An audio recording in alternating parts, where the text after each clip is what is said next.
week, some of you, in fact, many of you, felt that the show had pulled its punches when it came to blood and cheese, that the book had done it better. And I agree, actually. I mean, I thought the sequence was very well done in the show, but the book was stronger.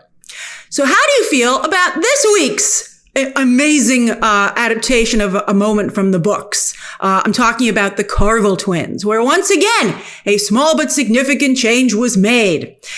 In the books, it's just said that the twins killed each other. But here, one twin wins, but devastated that he'd killed his own brother, takes his own life. I mean, that was just, it was an incredible sequence. It was not only Game of Thrones level, but it was The Last of Us level. And the fact that it's very similar in the way, in the reaction it gets from us. But they also had a pair of brothers in The Last of Us where one had to kill the other and couldn't live with that. And I was equally devastated both times. It was one of the most, it makes you see why these properties are so beloved, because it's a strange thing to say about such horrible scenes, but they're just so well done and they just stick with you. They're haunting. They're very, very well done. And I think in this case, thankfully, the show plussed it instead of minused it. So I'm very curious to hear your thoughts, and we're going to go into the Cargyll Twins in more depth. But where I want to start, I just had to say that off the bat. Also, I wanted you to know that I did very much like this episode, and I liked it more than the last one. I liked the last one. I just, it could be better, and here we are with a better episode. But speaking of better, the cinematography, I agree with you guys. The cinematography on this show is like next level. I didn't realize it at first because I've been watching my screeners on my computer. I know, but that's where I was when I got them and I just couldn't wait. But when I got the first screener, when I got the second screener, I threw it up on my television because I was able to. And I was like, damn, this show looks good. And I'm like, what's with this amazing cinematography? So I know that it might be more convenient, like it was for me sometimes, to watch these episodes on your computer or your phone or something. But if you have the chance to put it up on a high-def TV, do yourself a favor. It's a stunning show. So episode 2 is all about the fallout from Blood and Cheese killing the young prince. And fallout there is. Talk about the ripple effect. Woo! But while we have more to talk about this week in terms of what happens for 80 to 90% of the episode, once again, it's the last few minutes that are the headline. So once again, that's where we're going to start. So this is particularly tragic, I felt, because the Cargyll twins didn't need to die. I mean, you can understand the vengeance of a son for a son, but this was just their loyalty to the crown being cruelly and callously taken advantage of by Sir Criston Cole. I told you I didn't like that guy. The depiction of some kinds of, let's just say toxicity, is extremely well done. It's like, you're like, wow, this show really understands it. So, I saw a few of you defending Cole last week and feeling a little bad for him. How do you like him now? But really, I thought it was very much in character with the character that they've put together for Cole. Shockingly so. You don't usually see that. I think because, as a society, we've become more aware of it. And so that's why in the past, we haven't seen it so much in popular entertainment. But I think that as a society, we become more educated to this behavior. You see it depicted and reflected in our entertainment. So not only is this guy fueled by his jealous hatred of Rhaenyra, but now he has guilt, tremendous guilt, that he was with Alicent instead of standing guard the night that Blood and Cheese snuck in. So maybe he could have saved the prince. Many of you are saying, where's security? I guess they've been relying a little too heavily on Aemond and Vhagar flying above overhead. So, but he doesn't kill himself, some would argue the honorable way out, but instead he decides to try to convince himself and Sir Erryk that it was Erryk's fault. And the only way that Erryk can get rid of this guilt, the guy's literally just sitting there eating his lunch. It was so sad, is to sneak. I guess he needed that twin in particular because of the twin plan, but sometimes it could have just been anyone. I felt so bad for Sir Erryk. So he wants him to sneak into Rhaenyra's room, posing as his twin who has defected, and kill Rhaenyra. You're like, you don't even know for sure. I think Otto pointed this out. You don't even know for sure that she ordered this. It's just, this thing is just spiraling out of control. So all the while, I mean, at least, to Rhaenyra's credit, she keeps her cool during this situation. She lost a child as well, but instead of totally flying off the handle, she at least, stays in control. Although she does not control her team, which is why we find ourselves with this new horrible development. We're going to talk about the Daemon stuff too. But all the while, so while this poor twin goes and risks his life, Cole stays safely back at the Red Keep and takes credit for the plan. He's like, guess what I just did, Aegon? And it's an awful plan. Everybody knows it's an awful plan. When it's first proposed to Sir Erryk, he's like, you want me to go by myself? And when they tell Sir Otto, he's like, you sent him by himself? I mean, everybody knows it's idiotic. I was telling a friend of mine who doesn't even watch this show. So I was telling her what happens because she doesn't watch the show. And even she said, did they send him by himself? It's that stupid, okay? But since Aegon is also an idiot, he loves the plan. He's like, at least someone's doing something. And in fact, it gets Cole the position of the new hand as the new hand of the king. And while it all seems so stupid and ridiculous, if you walk into any office or any hierarchy, now or throughout time, you see the same ridiculous and unjust, stupid interactions. I mean, it just goes to show you that they're timeless. The more things change, the more they stay the same. Everyone in the medieval break room, that was where Sir Erryk was, when Cole cornered him. He was in ye old cafeteria. That'll teach you to eat your lunch in the office. Go out for lunch, man. So you either know how to navigate these situations or you don't. The Game of Thrones, right? It's a chessboard. What piece are you? And the Cargyll Twins, sadly, turn out to be pawns. Sir Erryk with an E is with Team Black, and Sir Erryk with an A is with Team Green. Why are all these names the same? It's so ridiculous. Okay, Sir Erryk, Sir Arryk. I mean, that's crazy. All right.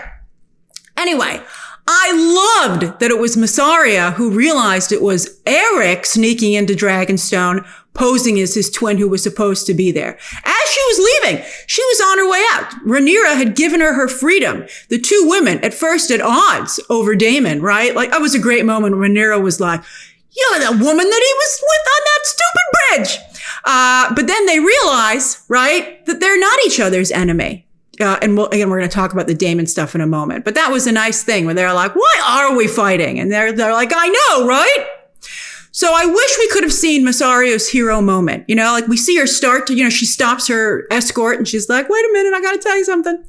But I would have really loved to have seen her really go back and warn the people who had just been her captors. And more importantly, to pay back Rhaenyra, because Rhaenyra did something nice for her, like a leap of faith in some ways, and Misarya paid her back. Women supporting women. It was beautiful.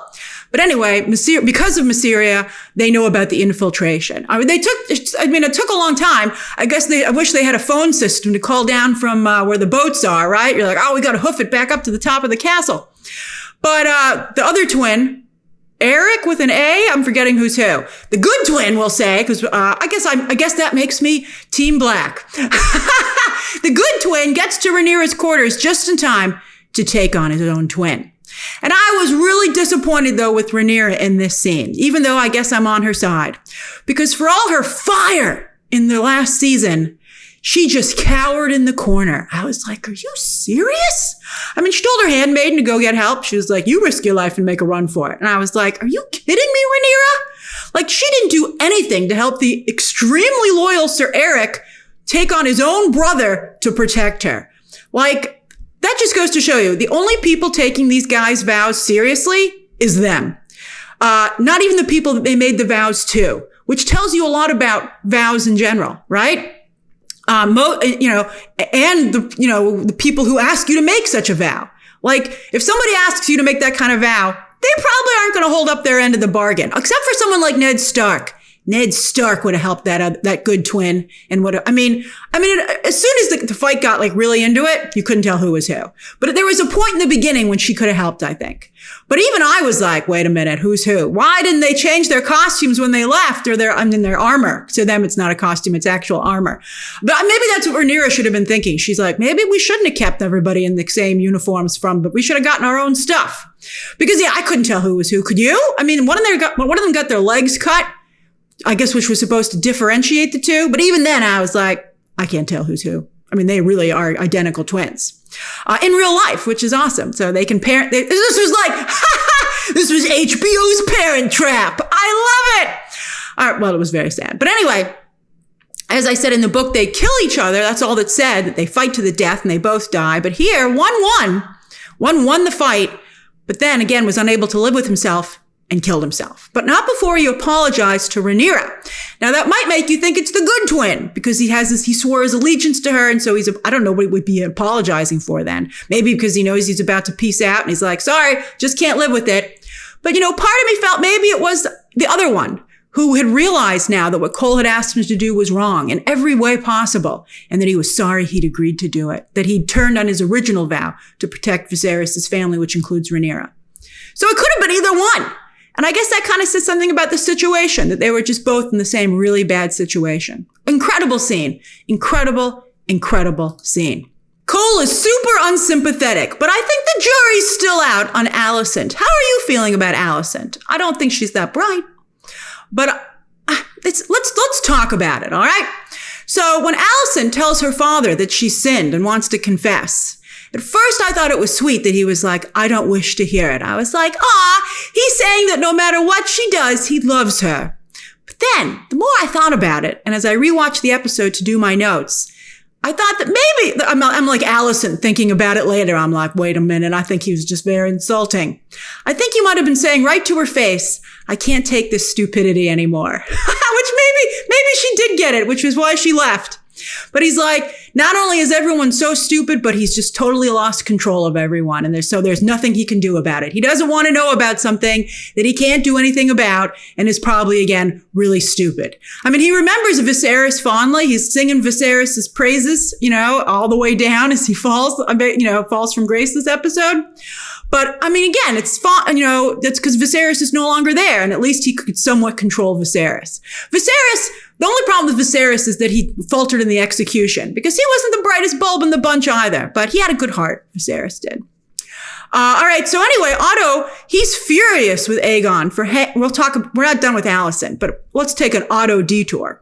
So he's furious with Aegon for hanging all of the rat catchers, also from the book, to get cheese, because Blood, who can dish it out, but he can't take it. He crumbled like a piece of paper when he saw Larys Strong just had to take out his instruments, and Blood's like, I'll tell you everything.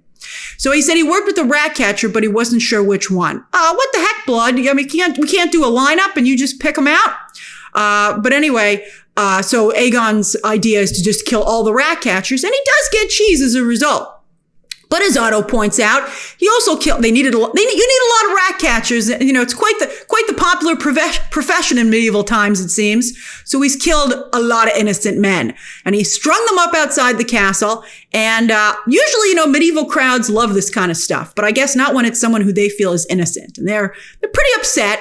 And Otto says, we just paraded your dead son through the city, and your mom and your wife, to win people over to our side with sympathy. And then you just squandered it. You just threw it all away, which is a fair point.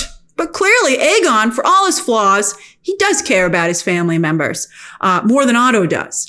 Because Otto just sees them as pieces on a board. But maybe this is a flaw for Aegon as a ruler. Right? If you really want to succeed as a ruler, you have to see everybody as just a piece on a board, even your loved ones. And I wish that Otto would compassionately make that point instead of yelling at Aegon in front of Cole. He keeps yelling at Aegon in front of other people.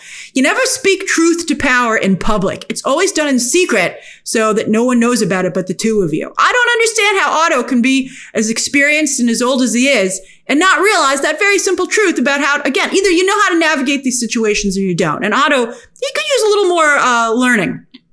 So Otto gets Oh, by the way, I forget that Cole trained Aegon and Aemond as children. Last week I was like, why does Aemond even want to talk to Cole? And one of you was like, he's kind of like a surrogate dad, right? Because, Viserys was always not around and he was much older. And Cole had trained them when they were children. And I was like, oh yeah, it's hard to remember that because now they all seem the same age. That's the little bit of a problem with recasting some actors and not others. Anyway, Otto gets fired and he decides to go away for a while, but he ain't no quitter. I'm sure that Aegon and Cole aren't smart enough to keep an eye on him, which they should, because I wouldn't be surprised if he decides to plan a coup with Aemond as his new option for king, because he's the more agreeable grandson and Otto has already made overtures to him. I don't know. I feel kind of bad for Aegon this episode. And that's incredible that this show is able to make me feel sympathy for him. He has his moments, but his other moments are so awful. But I really hate Cole. All right. Also, in addition to killing a number of innocent men, and I'm bringing this up because why else is this scene in here, right? So you remember last episode, Aegon was trying to win over the peoples. So he was saying, hey, I'll do good by you. And Otto kept shooting him down, right? But one of the people he said he would help out was the Blacksmiths, who are making all of the stuff that he needs for his war against Rhaenyra and to protect his claim to the throne. So the Blacksmiths are like, whoa, we really need money. We need money up front. Or can we at least get part of our payment up front for these weapons and things that we're going to deliver to you? And Aegon says, sure. And so you think we wouldn't hear about it again. But yet here we see that blacksmith who is speaking for all the blacksmiths at home, and his family's in a bad way. He has a sick child, and he just cannot care for that child. And we hear about everything's going very poorly for the people of, Aegon's people. And so clearly, I think that Aegon's not going to make good on that promise. He's making empty promises from the Iron Throne. Because why else would you show this scene if this wasn't about to be something else that bites Aegon in the butt? All right, so Cole, though, feels empowered. He was just made hand of the king, baby. And he takes the upper hand with Alicent with their tryst at the end of the episode. In fact, I think she was even trying to end it. She's like, get away from me. And that's interesting. And he's like, oh, we're not ending this relationship. So it not only keeps their relationship going, but it starts to shift the power dynamics in the relationship. She's turned on in the moment, but it's a mistake, Alicent. Keep your head. Peace is on the board, even in this situation, Alicent, even during sexy time. And it blinds her to what's actually happening. She's losing all of her backers. She has no relationship with her son. If only she'd chosen to comfort him when she discovered him weeping for his son, even after he'd already gotten blood and cheese. But he still was so sad, so sad. But she walked away. I'm like, I'm not quite sure why Alicent couldn't just go up and be like, there, at least, and pat the top of his head. Just do something, I guess maybe because of the guilt she felt that she had pulled Sir Cole away from his station for sexy time. So maybe that's what it was. But again, devoid of emotion, Alicent, suck it up. Go in there and console him. But she doesn't have her son. Her father has now decided he needs to prioritize himself. He's like, Otto's got to take care of Otto. Larys Strong has put his own people as her handmaidens to watch over her, not for her own benefit, but for his. In this episode, we see that continue to be a problem where she has to undress herself. No small task with medieval clothing. But not only is it inconvenient, but I think it's like really unraveling her. She's just under a lot of stress. And now Cole, who I believe she sees as like this romanticized version of a protector for her. I mean, remember, Alicent never had like a relationship with someone her own age, because her father had put her right into a relationship with Viserys, who was her father's age or older. So, the line from Pretty Woman, I want the fairy tale. Alicent's never had the fairy tale. And unfortunately, she's kind of putting Cole in that spot, even though he's clearly more of a nightmare. But at first, Cole saw her as like a revenge F, right? Against her former BFF. But I think now he's maybe seeing her as a potential piece on his own game board that he's building, right? Like now he controls the queen on the board. And I think that, things are getting really bad for Alicent. And we're going to circle back to her again in a moment. But now, to set up that conversation, let's talk about another bad relationship, Rhaenyra finally realizing how toxic Daemon is. And she says, perhaps the worst thing you can say to someone like Daemon, I thought you were cool when I was a teenager, but now I realize you're just a loser. Which is, by the way, which is why losers tend to go after people younger than them, because it takes longer for those people to realize that they're dealing with a loser. All right, so Daemon, like Otto, but he's tired too. And he reveals his cards. It's both guys, instead of like trying to help, Alicent and Rhaenyra, are like, I can't take it anymore. And so Daemon says, I should be king. I would have been a better king than your dad, and I'd be a better king than you. And he's like, I'm just dealing with what I can get my hands on. Okay. And Rhaenys, by the way, side note on a side note, in another scene, obviously, by the way, she and Corlys aren't in bed in the same room, although on this kind of show, you never know for sure. But she's like, it is hard to be passed over for the crown. When you're so close, you could touch it. It's been difficult for her, difficult for Daemon, and difficult for Aemond. Again, these names are all the same in this Game of Thrones. But back to Rhaenyra, she makes a really good point to Daemon, if only he would hear it. And that's the real issue, is the lack of trust. He's too much of a wild card, which again is true. And I know I appreciate a good wild card, but something that Daemon doesn't realize is that you can't be a wild card if you want to be in someone else's organization. You can only be a wild card if you're a free agent. And maybe that's kind of what he decides to do at the end of the episode. But before we talk about that, I just want to circle back to Alicent. Oh, the web we weave! Is that I wonder if maybe this show, they started out as very good friends and then they became adversaries. And I wonder if they'll come back to each other as friends and realize, as women sometimes do, that society has pitted them against each other when in reality, they can be each other's strongest supporters. But I think they were right to stop being friends, let's be honest. But when you're playing the Game of Thrones, you have to consider all possible allegiances, which are constantly changing. And I think that because they're both women, maybe the more accurate statement is that they have less options than the men, because they're women. And so because they have less options as women, they really need to start considering each other more. Just like, look how well it worked out for Rhaenyra and Misarya. I kept wanting to say Melisandre from Game of Thrones with Misarya. So that's a really good example. All right. So Daemon, has he gone rogue? Is he a free agent? Right? Does he feel guilty that the young prince was killed? Or, I suspect, does he just feel bad everyone else is so upset about it? I think that might be the one. Like, aren't they marrying kids in this world? I mean, like, now they're all like clutching their pearls. But yeah, this has turned out to be a huge miscalculation that has really backfired on Daemon, which puts him in a place where, as a wild card, a free agent, he has nothing to lose. And those people are very dangerous, which is why wild cards and free agents are often the most dangerous, because they, again, have nothing to lose. And they also have, they don't have to worry about upsetting their base, because they could pick up another base. That's also very, I think that's the right move for Daemon. He should be a free agent. Loki's a free agent, a very good example of a free agent.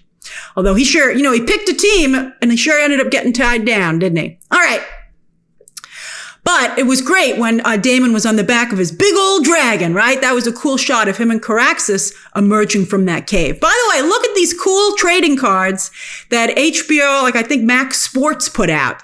I need a whole deck. I think they're fantastic.